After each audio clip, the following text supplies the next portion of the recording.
Welcome, adventurers. Today we're diving deep into the dusty tomes and forgotten scrolls of Baldur's Gate 1, reading aloud a few of the in-game books that breathe life into the world of Faerun.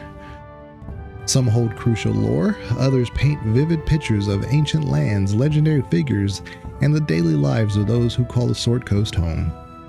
Whether you're here for lore, nostalgia, or just love a good story, pull up a chair by the fire. This one's for you. If you enjoy this kind of immersive content, hit that like button, subscribe, and leave a comment on your favorite book or moment. It really helps a small channel like this grow in a big world full of dragons and algorithms. Now, let's turn the page and see what tales await.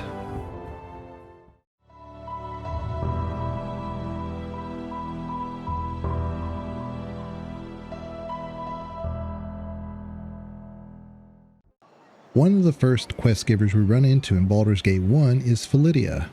Phlydia has gotten tired of hearing all the arthritic shuffling feet within the walls of Candlekeep Library, so she's decided to take a stroll outside, but has unfortunately lost her copy of the History of Halruaa and has asked us to find it for her. We find it hidden within a haystack. The History of Halruaa. Halruaa was settled centuries ago by wizards fleeing the Faerun in what was to become the Anauroch Desert. The first wizards came in unique flying ships invented by the Netherese and found a beautiful and rich country settled only by shepherds and large herds of aurochs and wild roath. It was here that the wizards decided to make a stand should the Faerun follow. The Faerun never did, but Halruaa has had to defend itself from attacks by all of its neighbors since then. Over the centuries, Dambrath has attacked and raided Halruaa's ports and borders multiple times. Once, led by the magic-resistant barbarian, the Dambrae occupied all of the country south of Lake Halruaa. They were defeated in battle by the great archmage Mycontil, who slew their barbarian leader. 40,000 Dambrae attacked and were stopped by 500 Halruans. More than 200 Halruan wizards, including Mycontil, died in the battle. The last attack upon Halruaa was less than 100 years ago, through the Tel-Eth Pass by the power-hungry king Phlydia. He had allied with the bandits from the Waste, though this time the Halruans were able to field a larger force, including fighting men as well as wizards in their skyships. The attackers were easily routed. Halruaa also suffered from a civil war about 5 centuries ago when a number of mages advocated beginning new experiments in magic, ones which even the Netherese didn't approve of. The renegades were driven from the region, but went on to found the land of Thay, or so it is said in Halruaa. Since then, Halruaa has been at peace. They have had no declared wars, though it still suffers from raids from Dambrae pirates, bandits of the Waste, savages from the Mahir jungles, and any other pirate, raider, or hungry wizard who thinks that magic and wealth grow on trees in Halruaa. This constant raiding has made the Halruans very defensive, warlike, and traditional. The people say that since wizards have always led them, wizards always will. Phlydia is ecstatic to get her book back, and she says that we remind her of Gorion a little bit. It is interesting that the residents of Candlekeep value books in such high regard. She even gives us a gem as a reward for returning it. Eventually, our travels take us to Beregost, and at Beregost we run across a familiar face. Firebeat Elvenhair. We may have run across him at the Candlekeep Inn. He asks that we find him the history of the Fateful coin, and if we can do so, he would not only reimburse us, but possibly give us a little extra in return. History of the Fateful coin. Old tales tell that luck plays a crucial role in each person's life. When each newborn baby enters into the realms, Timor flips a coin formed from the remnants of the original goddess of luck, Tish. Bishaba calls it in the air, the moon heads, or the cloak tails. If Bishaba is right, that person is cursed with misfortune for the rest of his or her days. If she's wrong, Lady Luck smiles on that child for the rest of his or her life. For some rare beings, the coin lads edge on, and these luckless few can forge their own fates, for they have more freedom over their own destinies than the powers themselves.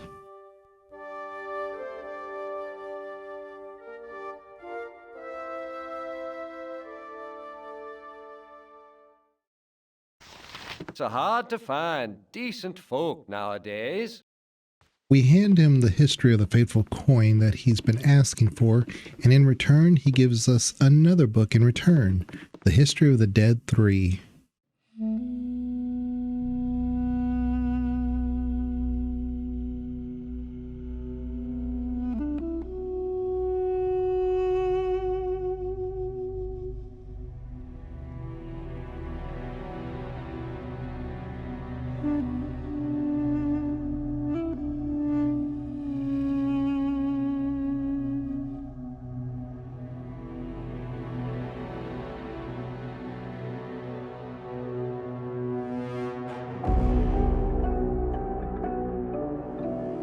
The History of the Dead 3, Knucklebones, Skull Bowling, and the Empty Throne. In ages past, there was but one god of strife, death, and the dead, and he was known as Zhurgal, Lord of the End of Everything. Zhurgal fomented and fed on the discord among mortals and powers alike. When beings slew each other in their quest for power or in their hatred, he welcomed them into his shadowy kingdom of eternal gloom. As all things died, everything came to him eventually, and over time, he built his power into a kingdom unchallenged by any other god. Eventually, however, he grew tired of his duties, for he knew them too well. Without challenge there is nothing, and in nothingness there is only gloom. In such a state, the difference between absolute power and absolute powerlessness is undetectable. During this dark era, there arose three powerful mortals, Bane, Ball, and Merkel, who lusted after the power Zhurgal wielded. The trio formed an unholy pact, agreeing that they would dare to seek such ultimate power or die in the attempt. Over the length and breadth of the realms, they strode seeking powerful magic and spells and defying death at every turn. No matter what monster they confronted or what spells they braved, the three mortals emerged unscathed at every turn. Eventually, the trio destroyed one of the 7 lost gods, and they each seized a portion of his divine essence for themselves. The trio then journeyed into the Grey Waste and sought out the Castle of Bone. Through armies of skeletons, legions of zombies, hordes of non-corporeal undead, and the gauntlet of liches they battled. Eventually, they reached the object of their lifelong quest, the Bone Throne. "I claim this throne of evil," shouted Bane the tyrant. "I'll destroy you before you can raise a finger," threatened Ball the assassin. "And I shall imprison your essence for eternity," promised Merkel the necromancer. Zhurgal rose from his throne with a weary expression and said, "The throne is yours. I have grown weary of this empty power. Take it if you wish. I promise to serve and guide you as your seneschal until you grow comfortable with the position." Before the stunned trio could react, the Lord of the Dead continued, "Who amongst you shall rule?" The trio immediately fell to fighting amongst themselves while Zhurgal looked on with indifference. When eventually it appeared that either they would all die of exhaustion or battle on for an eternity, the Lord of the End of Everything intervened. "After all you have sacrificed, would you come away with nothing? Why don't you divide the portfolios of the office and engage in the game of skill for them?" asked Zhurgal. Bane, Ball, and Merkel considered the god's offer and agreed. Zhurgal took the heads of his 3 most powerful liches and gave them to the trio that they would compete by bowling the skulls. Each mortal rolled a skull across the Grey Waste, having agreed that the winner would be he who bowled the furthest. Malar, the Beast Lord, arrived to visit Zhurgal at this moment. After quickly ascertaining that the winner of the contest would get all of Zhurgal's power, he chased off after the 3 skulls to make sure that the contest would be halted until he had a chance to participate for part of the prize. Bane, Ball, and Merkel again fell to fighting, as it was obvious their sport was ruined, and again Zhurgal intervened. Why don't you allow Lady Luck to decide so you don't have to share with the beast? The trio agreed, and Jurgle broke off his skeletal finger bones and gave them to the players. When Malor returned from chasing the skull, he found that the trio had just finished a game of knucklebones. Bane cried out triumphantly, "As winner, I choose to rule for all eternity as the ultimate tyrant. I can induce hatred and strife at my whim, and all will bow down before me while in my kingdom." Merkel, who had won second place, declared, "But I choose the dead, and by doing so, I truly win, because all you are lord over, Bane, will eventually be mine. All things must die, even gods." Ball, who finished third, demurred, "I choose death, and it is by my hand that all that you rule, Lord Bane, will eventually pass to Lord Merkel. Both of you must pay honor to me and obey my wishes, since I can destroy your kingdom, Bane, by murdering your subjects, and I can starve your kingdom, Merkel, by staying my hand." Malar growled in frustration, but could do nothing, and yet again only the beasts were left for him. And Jurgle merely smiled, for he had been delivered.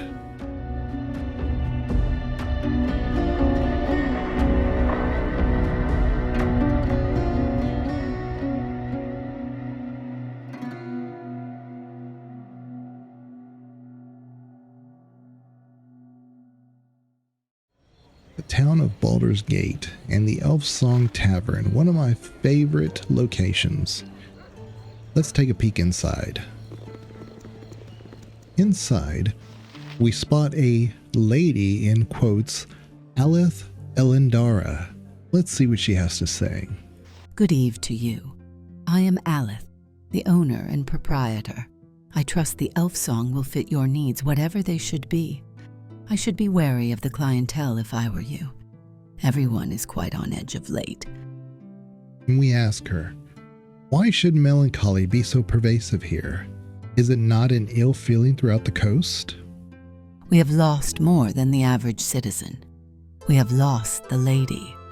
Often we are blessed by a strange phantom voice. It is an elvish maiden lamenting a lost love drowned at sea. Her voice is quite beautiful, and the reason I purchased this establishment in the first place. She has not uttered a note for nigh unto several 10 days.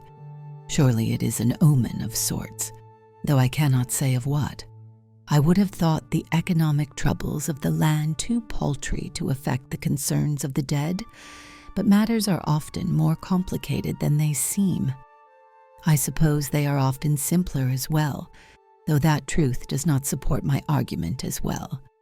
Forget I mentioned it. Enjoy your stay. In the bookshelf, we find the History of the Dragon Coast. History of the Dragon Coast. The History of the Dragon Coast is the history of money, particularly the darker side of the coin, situated on the main trade routes between the Inner Sea and the Sword Coast. These lands never coalesced into a solid, coherent nation like Cormyr or Sembia. Instead, small, petty city-states have risen and fallen, powered by greed and the most powerful merchant or pirate faction of the day. As a result, the Dragon Coast has always been the home of the smuggler, the pirate, the rogue, and the hired killer. It has been the place where those seeking to skirt the law of more civilized nations of the north make landfall. It is here that the Red Wizards gain their access to the Western Heartlands, and where the cult of the dragon launches its plots to the south. And it is here that independent secret societies and assassin guilds have had their greatest power. The last semblance of organized resistance to this trend was the reign of Verovan, last of the kings of Westgate. The monarchy of Westgate had long worked closely with the various mercantile and pirate factions, but Verovan attempted to stem the growing power of the merchant houses and petty lords. His sudden and mysterious death without acceptable heirs in 1248 DR opened the door for much of what now is commonplace in the Dragon Coast: corruption and treachery. It should be noted that while Varavan's name is still venerated in these lands, better known is Enmerk, the greatest of the inner sea pirates, a brash and flamboyant rogue who united a pirate fleet beneath him and ruled from 1164 DR to his death in 1201 DR. Such it is in the Dragon Coast that good people are venerated, but the power of darker rogues is imitated.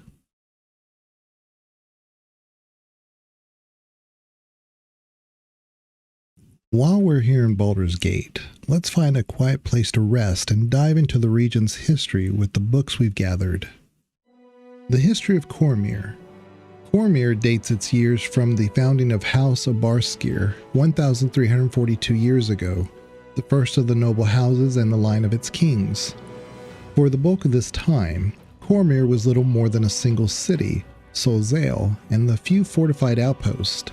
At times, the monarch was forced by rebellion and intrigue to rule from those outposts instead of from the throne. King Alzun is the fourth of his name, and the 71st of its line. The land has been officially at peace for many years, since Rygard overthrew the last of the border raiders. However, Cormyr and Amuse have taken part in many actions in nearby regions, recently mustering its forces to face Gondegal, the rebel of Arabel, to occupy Tivilton in the marches of the Dalelands, and to lead a crusade against the great Toljian horde invading from the east. One wit has noted that, yes, the land is at peace, but the army has to keep busy. In addition to pursuing major actions, Cormyr patrols often skirmish with bandits on the roads in the north and west, and are at present battling orcs and other creatures north and east of Cormyr in Tilver's Gap and Shadow Gap. Both of these areas are threatened by raiders who will menace Cormyr itself if they ever overrun Tivilton. Cormyr has built a fortress, Castle Crag, to defend the kingdom from attacks from that quarter, and maintains the High Horn to protect against attacks from the west. The History of Calimshan. Calimshan is older than either of the other empires of the Sands, first settled over 7,000 years ago by the Jinn, a humanoid race from the elemental planes of air. These Jinn were known to be very magical, and during the course of their rule, they developed many new spells previously not available in the plane of air. The Jinn prospered for over 1,000 years in Calimshan, but their reign was ended by an invasion of creatures and minions from the plane of fire. Some say this is where the bitter hatred between Jinn and Ifrit started, though others contend this was just a result of a hatred that was already there. Whatever the cause, the battle was long and bloody. It took over 100 years to complete. The Jinn finally routed the attackers, but they are greatly weakened in the attempt. They slowly declined, and the last mention of the Jinn is just under 6,000 years old. For the next 4,000 years, Calimshan was dominated by nomadic tribes of humans. Tribes from various places, Chult, the Shar, the Shining Plains, Chondath, and even and Cormyr took turns dominating only to be conquered by the next, nearly identical tribe. Slowly, the nomadic nature of the Calimshan began to change. As explorers and traders from Waterdeep, and Cormyr discovered the wonders of the area, some tribes began to settle down and develop means of support like fishing, farming, or trading. These communities began to band together for mutual protection, and soon a civilization was born. It was only 1,300 years ago that the Shun Empire, now called Ilkhazar, came into being. The Shuns were a grand and glorious empire, and their excesses were their foundation of the Kalashite snobbery today. They grew wise and powerful in the ways of magic, and ships and caravans bearing the Shun flag traveled across the realms. Shun himself, a particularly powerful mage, created a book of great power during this time called the Tome of the Unicorn. The exact location of the tome has been lost in time, but since the book is 2 feet by 3 feet and made of pure metal, it is likely to be around somewhere. 900 years ago, the Shun Empire abruptly vanished. A great magical upheaval was suspected at first, but learned mages of the other lands dispute the claim. A force that great, they say, would have disturbed magical powers and beings throughout the realms, and that didn't happen. Sages who have studied the Shun at great length have reached no definite conclusions, but the most popular theories today center around plague or disease that decimated the population. Today, the Shun impact on Calimshan is still great. The grandeur of that empire is responsible, more than anything else, for the strong national character of Calimshan today. The ruins of the Shun's greatest city, Monrativi Teshimir, can still be found in the wilderness to the west of the edge of the Forest of Mir. See below for more on Monrativi Teshimir. Since the fall of Shun, no force or people has risen to solemnly dominate the land.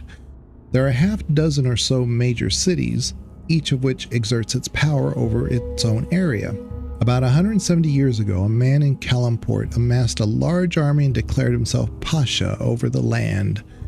Before that army could march, however, the representatives of each major city met and agreed to recognize the Pasha's authority in limited areas and to pay a small tribute to him, enough to pay for the works the Pasha was expected to do. The oldest son of each Pasha inherits the title. If there is no son, the mayors of each large city select a new one. The current Pasha, Rajid Denizpul, has ruled for over 18 years and is the grandson of a Pasha elected by the mayors of Calimshan 44 years ago. History of the Dambrath. The nation of Dambrath was formed out of a barbarian kingdom almost a half a millennium ago by a powerful alliance of priestesses of Loviatar and the Drow from the city of Tillendret. In 211 DR, fleeing from the destruction of the homeland by the then great kingdoms of Unther and Mulharand, 4 tribes of barbarians entered Dambrath. They found a coast where the dolphins danced and plains where the grass was long.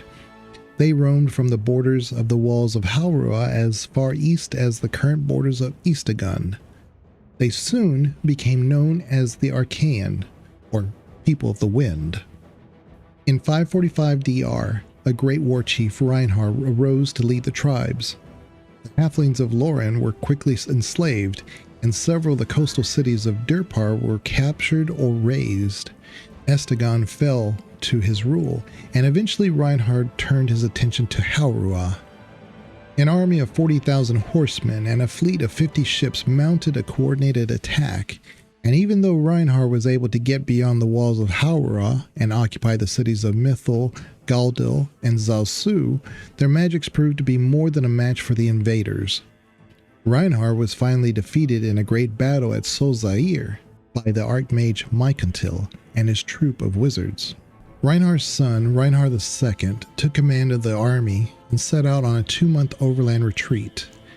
He arrived home with 1,000 surviving fighting men and no shaman.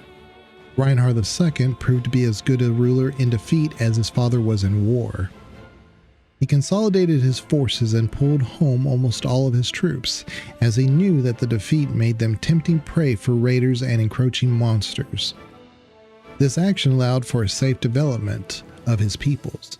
By the time the 9th Reinhard was king in 802 DR, the Archaeans were fat and lazy. Reinhard IX, or Reinhard the Foolish as he is more commonly known, insisted on expanding his nation to gain more gold to finance his military campaigns. He ordered the mining of many rich lodes of silver and electrum in the No-Watch Mountains. But before his plans of expansion could begin, the miners encountered the Drow of Tillender. The Drow were outraged and began a steady series of raids and attacks on the Archaean strongholds. Whole villages were destroyed overnight, and no trace of the invaders could be found. Reinhard IX committed the foolhardy action of attacking the Drow in retaliation. While the Archaeans managed to get a force into the Drow city, this action only succeeded in uniting the normally chaotic Drow. For once, the full power of a Drow city was turned against an enemy. The battle quickly moved back to the surface. Reinhard's raiders were wiped out, leaving Reinhard with only a small portion of his original military. This was not enough for the Drow, who demanded total enslavement of the entire surface nation. The Archaeans resisted valiantly. and the war went on for 3 decades at tremendous cost and life to both sides. Finally, the Drow had the arcane forces cornered at Baldur, almost without hope. The defenders were overjoyed when a group of half-elven pilgrims appeared on the scene. The High Priestess Cather Shentar offered to aid of her clerics to help defend the city, and Reinhardt took this to be an omen from the gods. A priestess was placed with almost every company. Within a 10-day, the Drow struck. The priestess did indeed prove to be of great aid, but to the Drow. Every priestess turned on the Archaeans, and Cather herself slew Reinhardt. The Drow were still weakened by the battle, and only the presence of the priestesses enabled them to win. Cather, realizing the unique advantage she possessed, made a deal that even the suspicious Drow embraced. Her priestess would rule the land, and in exchange, they would provide access to the surface for the Drow, trading weapons, slaves, and supplies. The Drow were delighted with this brazen offer from a surface dweller. Reinhardt had been slain and the insult avenged, and after 30 years of war, the Drow were not particularly interested in Dambrath. They did insist, however, on taking the best captured males as slaves. Cather quickly agreed to this, seeing the males as an obstacle to her own power. Cather ruled for 205 years. She fulfilled her promise to make Dambrath, or the Nation of Pain, a bastion of evil in the realms. In her time, Cather saw the priesthood of Loviatar expand to thousands, and faith in the Beast Lords previously worshipped by the Archaeans was nearly eradicated. Many of the Archaeans were able to escape their new mistresses and flee to the Swagdar. There, they resumed their almost forgotten nomadic life. The priestesses of Loviatar continued to enjoy good relations with the Drow, and some even took mates, creating a race of Drow half-elves. These dark half-elves became known as the Crintri, or Noble Ones. Most are priestesses of Loviatar, though many are mages as well. They consolidated their power, learning much from the area of the Shibali, or Lower Ones, as the Archaeans are now called. The capital of Dambrath was established at Cather, built after Cather's passing, and named in her honor. Her death came at the hands of her daughter, Belina, who had grown tired of waiting for her mother to die. Belina ruled for only 5 years, however, before her own daughter, Catha assumed the throne in the same fashion. Catha ruled for 54 years, eventually falling in battle against a gold dragon. She died childless, and her niece Melanith assumed the throne. Melanith faced an increase in population and unrest among males who longed for a return to their prestige of old. Melanith did not return their previous states, but she did make use of them. Fearing that the great nations of Mulharan and Unther might rise again, she decided that mundane tasks such as defense of the kingdom would be handled by men. She was the first to name a male to the post of war chief. Saladar, a Crintri, became the queen's consort. His term as war chief was characterized by widespread bribery and corruption. He was, however, responsible for getting many privileges returned to the Archaeans. After Melanith's rule, the Shibali were considered second-class citizens rather than slaves. Though males were granted more power during her rule, Melanith also solidified the split between the sexes. While the rulers of Dambrath had been females over 2 centuries, it was more because of competence than gender. Melanith, however, decreed that men could have no authority except over other men. The female-led hierarchy of Loviatar was quick to back this move. Many of the bravest and best men of the kingdom perished in raids on Estagund, Durpar, and the bandit tribes of Veldorn, and against the gnolls that had returned to the Knollwatch Mountains. Some even fought at the sides of the Drow in their battle with the Snurfleben city of Aventine. The deep gnomes were destroyed, but so were the Shibali. The Drow and the Crintri were largely unharmed, And for their aid, the Krintri were rewarded with a number of drow males to breed to their race. Melanith took a drow male as her consort to replace Saladar, who had perished in the conflict. The drow, Nim Inthig, fathered 3 daughters and a son.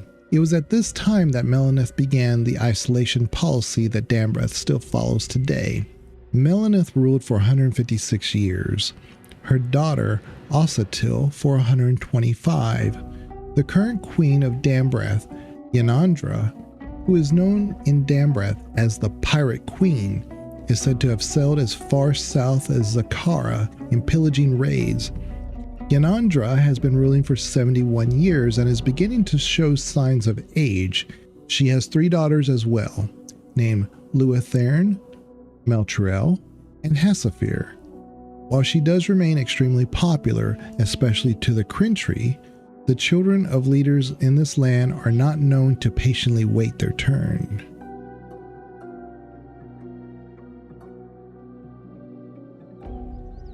The history of Durpar and Var the Golden. Durpar and Var the Golden share a common history. Over 3,000 years ago, these countries were both subject to the great kingdom of Luiren. When Luiren fell in -2488 DR, the countries of Durpar and Var barely survived the destruction. Rioting, mass destruction, and hatred of nobility were rampant, and the 2 countries descended into barbarism for over 2 millennia. Finally, after most of the barbarian tribes were wiped out by the great empire of Mulharan, a great leader emerged. Satama, a mere trader, experienced a divine revelation and formulated a new philosophy. All things in the world were connected, were part of a single creation spirit, and all the gods of the realms were merely parts of the same entity. Soon, all the shining lands embraced the teachings of Satama, and the seeds of civilization were laid in what came to be known as the Lands of the One. Since the Lands of the One had many natural resources, trade with Mulharan and Luiren became a way of life. Merchants were honored above all. In time, the Mahjara of Durpar and the Raja of Var were replaced with a council of merchants. During this time, the land suffered occasional raiding attacks from the horsewomen of Dambrath, and many skirmishes with the neighboring countries of Estagund and Ogarth. In 1023 DR, after an armed peace had been worked out with Ogarth, the Council of Merchants decided that something needed to be done about the raiders from Estagund, who were hurting trade with other countries. War was an inconvenience, but interrupting trade was life-threatening.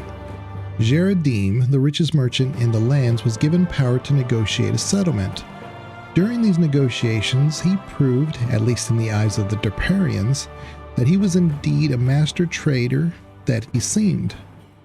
Estagund had just tried a foolish invasion of Dambrath. The vengeful female leaders of that land wiped out nearly every able-bodied man that they sent. The monsters of Veldorn were causing problems, and Estagund was going through a famine. It was here that Jeradim showed his fine merchant's instincts. He could not pass up an advantage and began bargaining the most outrageous trade of all time. He met with the leaders of Estagund, a fearful king and his nobles, and explained the advantages of Durparian life and the philosophy of the Adama, the oneness of all things. He bargained for days until finally the kings made the trade.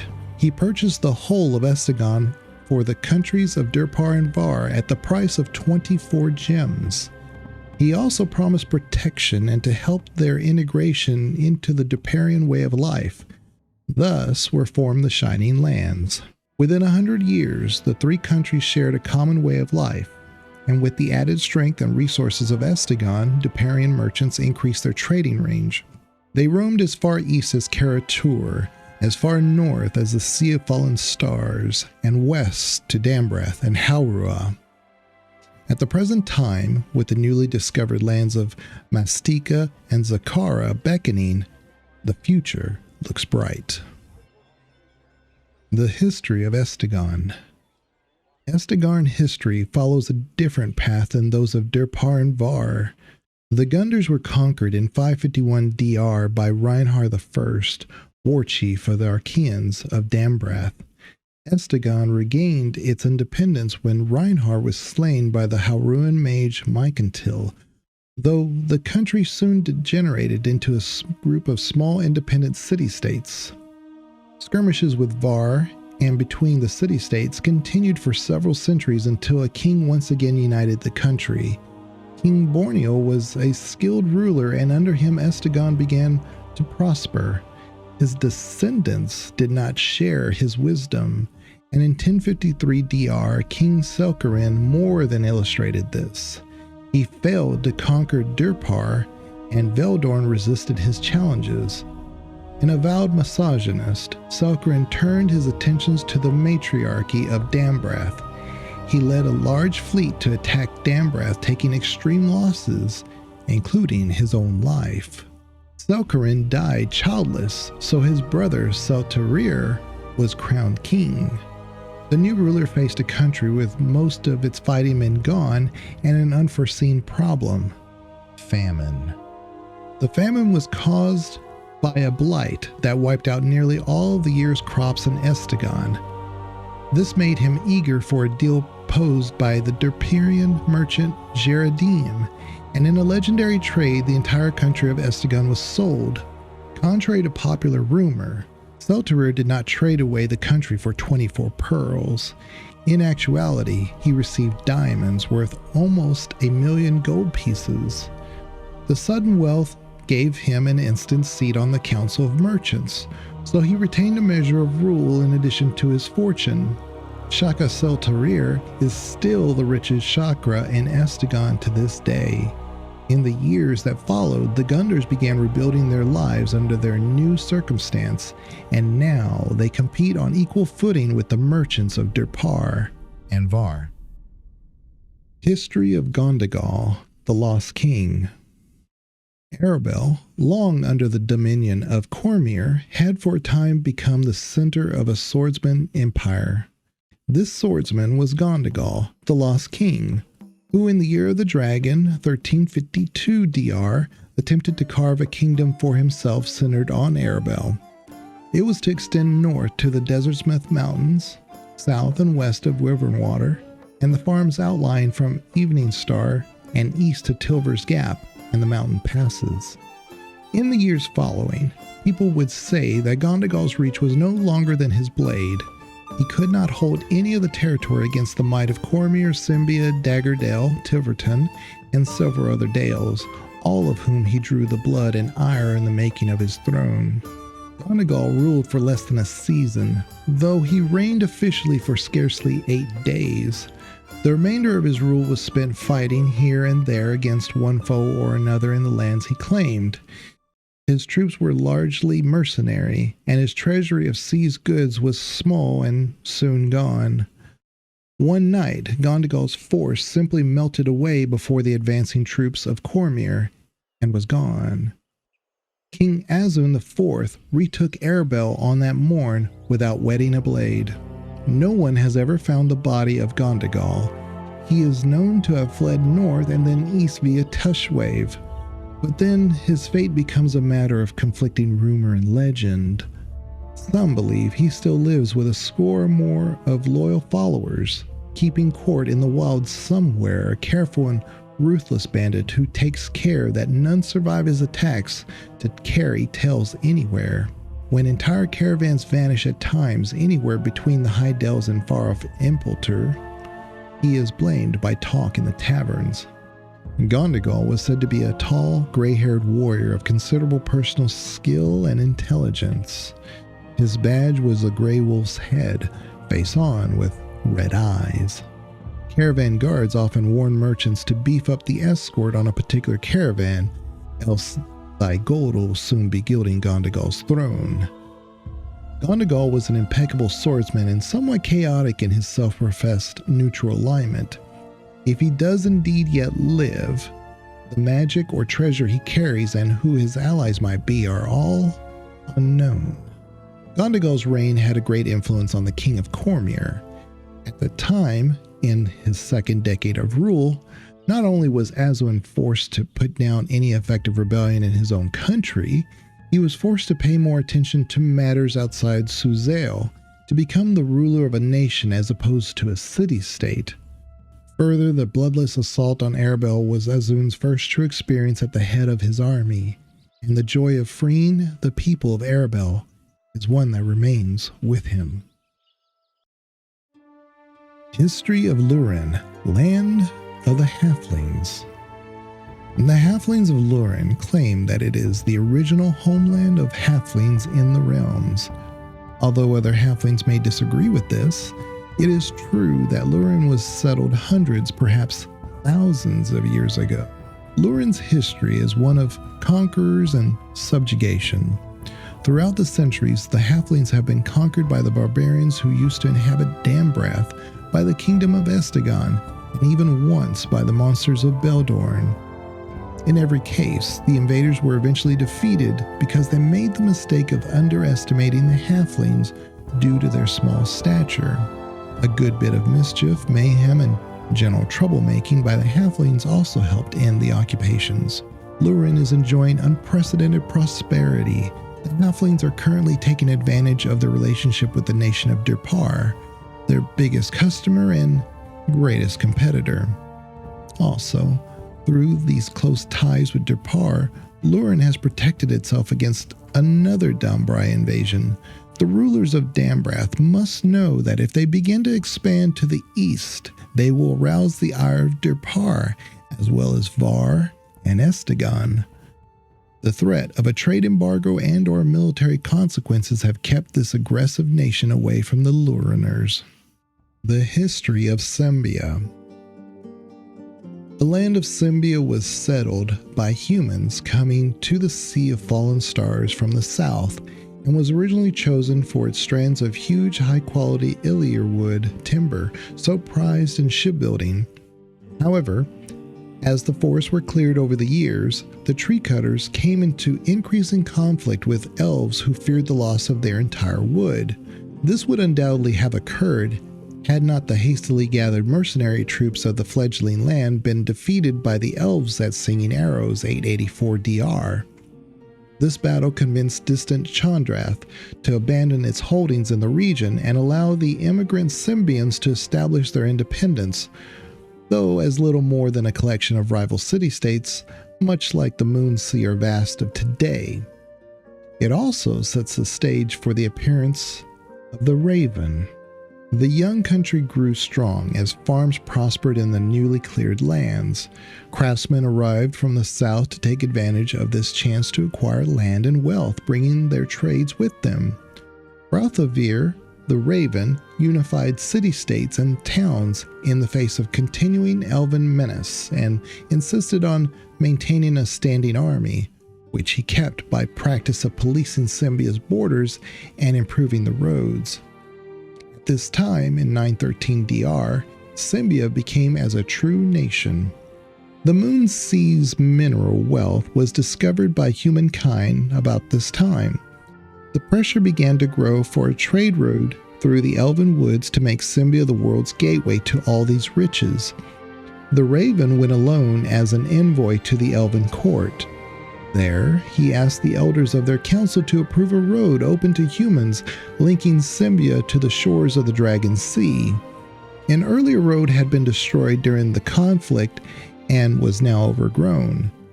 Raven proposed that the elves choose the route and retain control of it and the woods around it, so that no woodcutting or human settlement would occur. The elves had earlier made similar arrangements with the Dalesmen, and had no difficulty with the concept of such an agreement.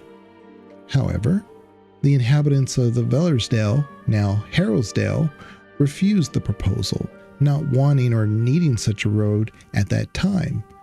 Curious, since later a ruler of Harrowsdale commissioned the disastrous Halifax Trail. The elves, not wishing to offend longtime allies, refused Raven's request. Rebuffed, the Raven then threatened to exterminate the isolated elves in Amonthoi, the last embattled remnant of the elves in Sembia, if the elven court did not cooperate. If the road was built, however, they would be free to trade or not trade as they wish. The elves agreed under this pressure, and Sembia's financial future was secured. Ilsvar on the shores of the Dragon Sea became a commercial meeting ground between humankind and elves, as did Elventree.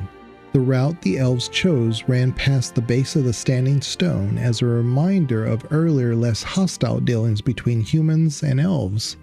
Over the years, the elves of Amanthoi came north to join the Brethren, or slipped away to seek Evermeet, leaving their wood to gradually disappear. Sembia grew rich under merchant leaders of increasing wisdom, such as Saer, for whom Saerb was named, and Selgar, for whom Chancelgaunt was renamed as Selgaunt. Before his death, Ralthovir, the Raven, saw that these merchants had a strong standing council of merchant elders to advise them, and to ensure that no ruler could hold on to power by force of arms. Then this far-sighted man, creator of a nation, now half-blind and infirm from old war wounds, rode north to the elven woods and disappeared. None know what happened to him or where his bones lie, save perhaps some few elder elves.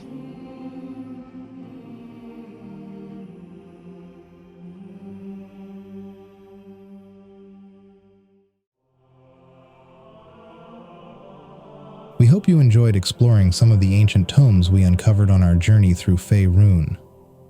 The Baldur's Gate series is brimming with rich lore and deep history, and we've only just scratched the surface. If you like this dive into the world's stories and want to hear more, let us know in the comments below. Thanks so much for listening, and may your dreams be filled with adventure and magic.